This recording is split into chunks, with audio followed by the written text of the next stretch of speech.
So why do you remove the plugs before you start it up? Because you want to wind the engine over to make sure you've got oil around it, and the less compression you've got the better, because it will just flatten the battery. Or another answer is because you do.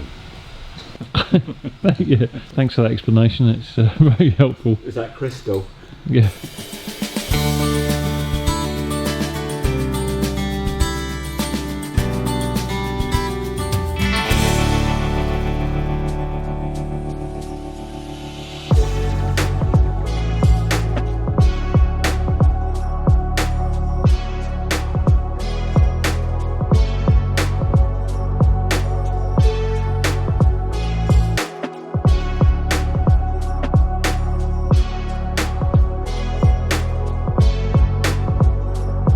Why is it so important to locate a good place for the junction boxing? Just so it doesn't hit anything, you know, because they're all live, you don't really want them anywhere near the tank if you can help it. Yeah. Just in case a wire chafes through or something, you know. But I'm just trying to work out how to do it all nice and neat and tidy in here. But what have you got going into it and coming out of it then? Power into there, so you've got main power, which is that. Comes off your battery cable on the solenoid. That goes into the switch.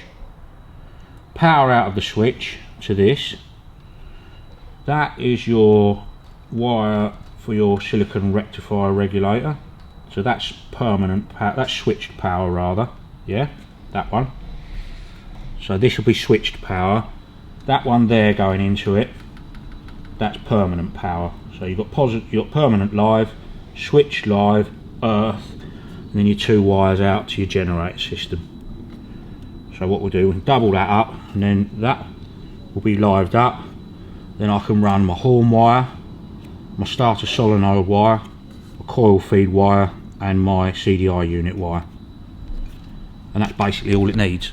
Okay.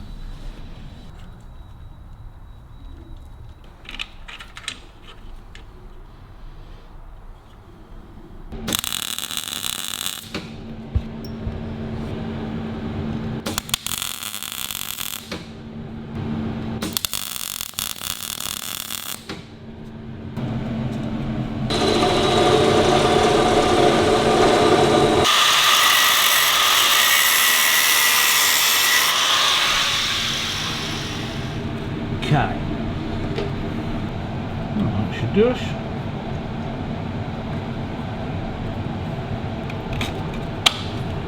About right there.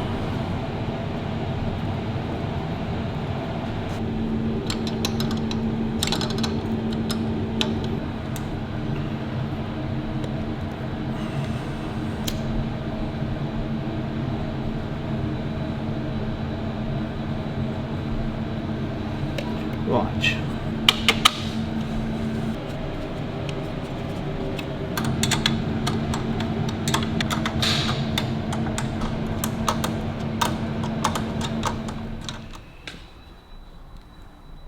Really need to shorten that down a bit.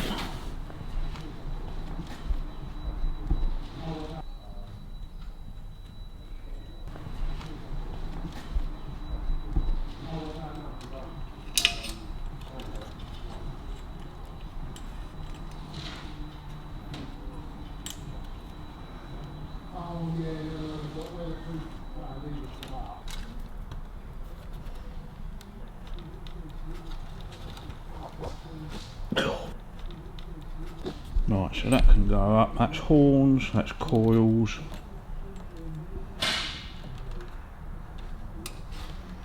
Run that on the outside for a minute. So now I need my ignition one.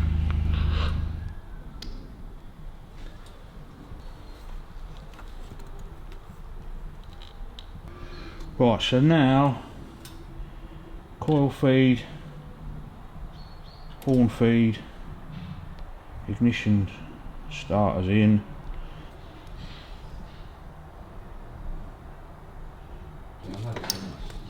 What we'll do is just cable tie it temporarily, and then it'll all be loom taped up. So when you take it back to pieces again, how far back does it go? All the way. All the way? Everything, yeah. So everything comes off that you put on? Yeah. But you've got your fixing points and you know exactly what everything I'll weld goes. everything up completely nice and solid.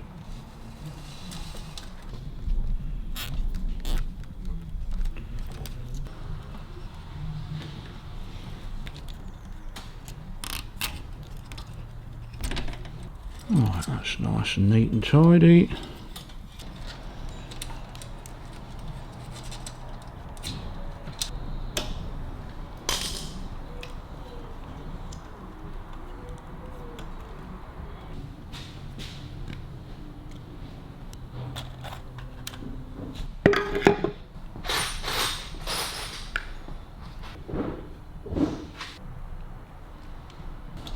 Why do you put like such a specific amount of oil in? Because you don't know what the capacity of this oil tank is. Okay. I mean, the standard bike takes 3.7 litres, but then you've got your oil pipe runs to the cooler. Yeah. So it'll be more than that, but you don't want to overfill it because it'll belch back out the top of the tank otherwise. Right, so that's our live on that one. The other side. Yes, be right on it. So.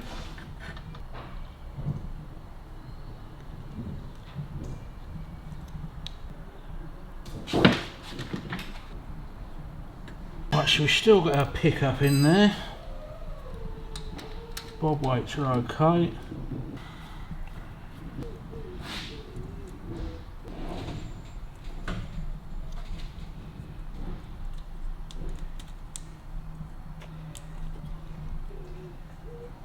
Because my plug spanners didn't fit it, did they? Don't think any of them did they? That's good, we can pick up our timing marks. Well, there's no f***ing right puddles of oil on the floor yet.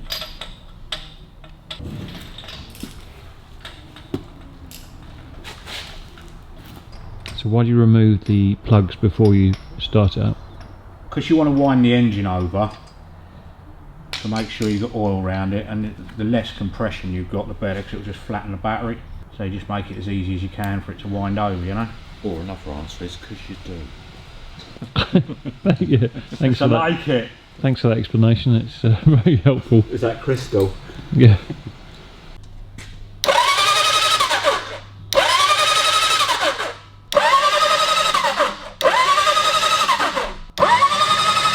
What are you looking for? That should get oil out of that hole there.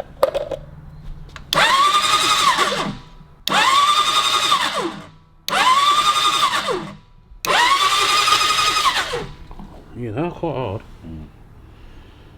3, 2.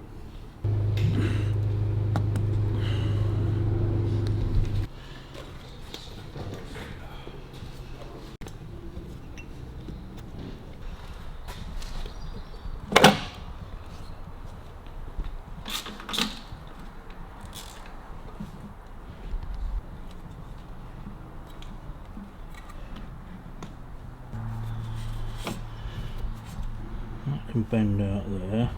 I think that oil line's going to have to be put on the outside. In hindsight, Stuart leaves the workshop quickly. what would you have done differently there? Put the carbs on first. Yeah. Yeah, definitely. Because they're very tight, aren't they? Oh yeah.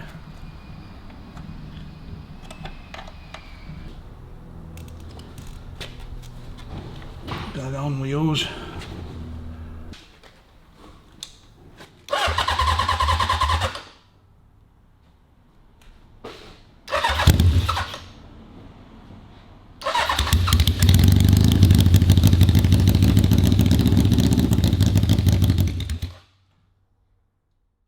Next week on the workshop.